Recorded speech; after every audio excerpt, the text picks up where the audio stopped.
اور حاصل اس سب کا یہ ہے جو میں پہلے بھی بار بار عرض کرتا رہتا ہوں کہ بھائی اللہ تبارک و تعالی نے جو نعمتیں عطا فرمائی ہیں، جو ہمیں عطا فرمائی ہیں، ان کی قدر کرو. ان کی چونکہ ناقدری ہوتی ہے لہذا دوسروں کی طرف دھیان جاتا ہے، دوسروں کی طرف دھیان جاتا ہے کہ اس کے پاس یہ نعمت، اس کو یہ نعمت ملے گی، اس کو یہ نعمت ملے گی. ارے تمہیں جو کچھ ملا ہے اس کو تو، اس کی قدر تو کرو، اس کا شکر تو ادا کرو کہ اللہ تبارک و تعالی نے مجھے کتنی نعمتوں سے نوازا ہے اور کیا کیا نعمتیں مجھے عطا فرما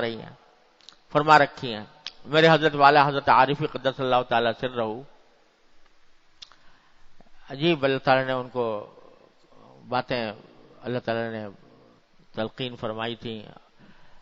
تو فرمایا کرتے تھے کہ بھائی دوسروں کی طرف نگاہ ہی کیوں جائے، سب سے پہلے تو اپنے آپ کو دیکھو، تمہارے اندر، تم پر اللہ تعالیٰ کی کیا نعمتیں ہیں اور تم ان نعمتوں کا کیا استعمال کر رہے ہو،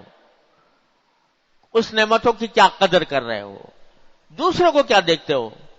دوسروں کے اعمال کے تم جواب دہ نہیں، تم سے آخرت میں ان کے بارے میں سوال نہیں ہوگا. خام خواہ ان کی کھود کوریز میں پڑنا، خام خواہ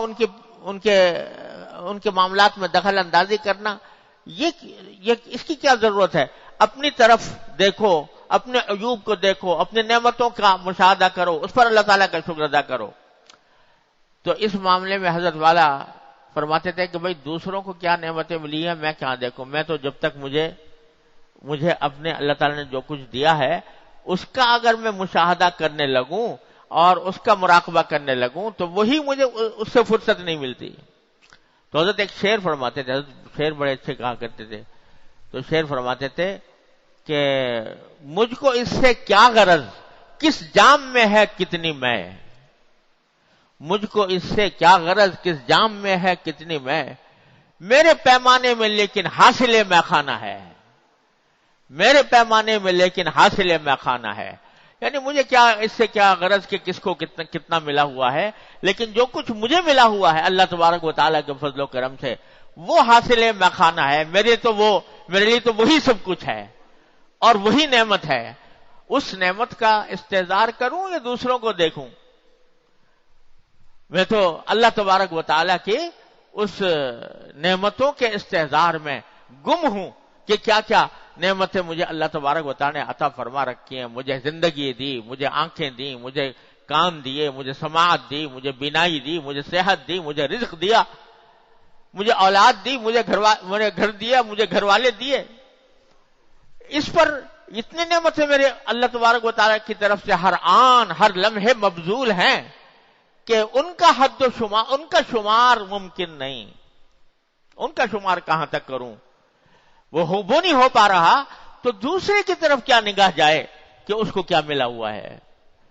مجھ کو اس سے کیا غرض، کس جام میں ہے کتنی میں، میرے پیمانے میں لیکن حاصل میں خانہ ہے. جو کچھ مجھے اللہ تبارک و تعالیٰ نے دے رکھا ہے وہ میرے لیے تو سب سے بڑی نعمت ہے. تو ہمارے حضرت والد صاحب نے فرمایا کرتے تھے کہ تیرا جمال ہے، تیرا خیال ہے، تو ہے، مجھے یہ فرصت کاوش کہاں کہ کیا ہوں میں. تو مجھے تو ہر وقت اس دھن میں اور اس خیال میں مست ہوں کہ میرے مالک نے اپنے فضل و کرم سے مجھے نہال کیا ہوا ہے، نعمتوں سے نہال کیا ہوا ہے. پھر مجھے ادھر ادھر دیکھنے کی کیا ضرورت ہے. جب یہ فہم پیدا ہو جاتی ہے، اللہ تبارک و تعالیٰ اپنی رحمت سے، اپنے فضل و کرم سے ہمارے سب کے اندر یہ پیدا فرما دے کہ جب فہم پیدا ہو جاتی ہے تو اللہ تبارک و تعالیٰ کی رحمت سے پھر حسد وسد سب خاک کی طرح اڑ جاتے ہیں. کیونکہ اللہ تبارک و تعالیٰ اپنی نعمتوں کا استحضار عطا فرما دیتا ہے، اس کی فکر، اس کے اوپر شکر کی توفیق عطا فرما دیتا ہے. تو پھر دوسروں کی طرف خیال ہی نہیں جاتا دوسرے کیا کر رہے ہیں، کیا دوسروں کے عیوب کی طرف یا دوسروں کی آگے بڑھنے کی طرف. ارے جو کچھ بھی مجھے ملا ہے وہ میری لیے نعمت ہے، بس میں اسی کے اوپر اللہ تبارک و تعالیٰ کا شکر گزار ہوں. تو یہ بات پیدا ہوتی ہے وہی رفتہ رفتہ اسی بات سے جو بار بار عرض کرتا رہتا ہوں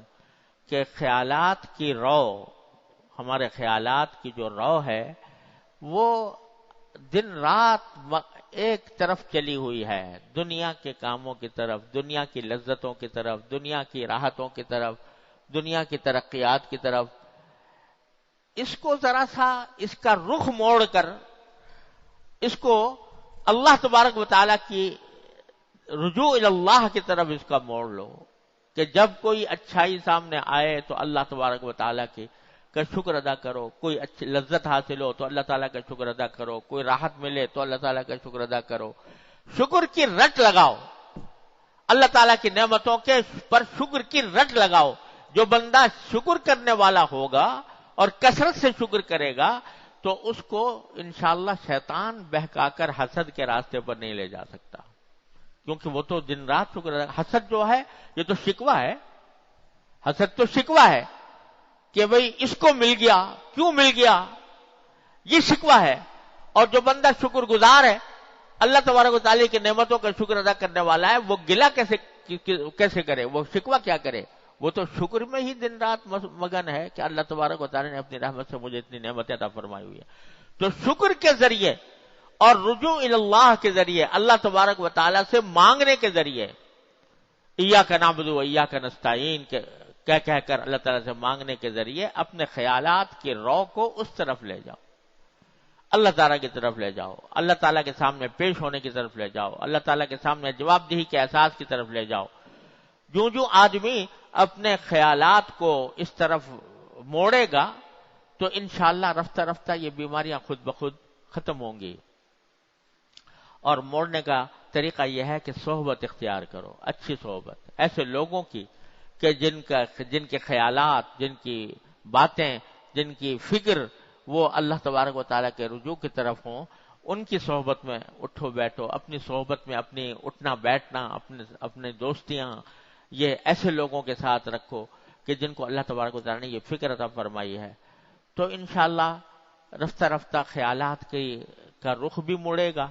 اور خیالات کا رخ مڑے گا تو انشاءاللہ اللہ تبارک و تعالیٰ ان بیماریوں سے بھی نجات عطا فرمائیں گے جو انسان کے دل کے اوپر مسلط ہو جاتی ہیں۔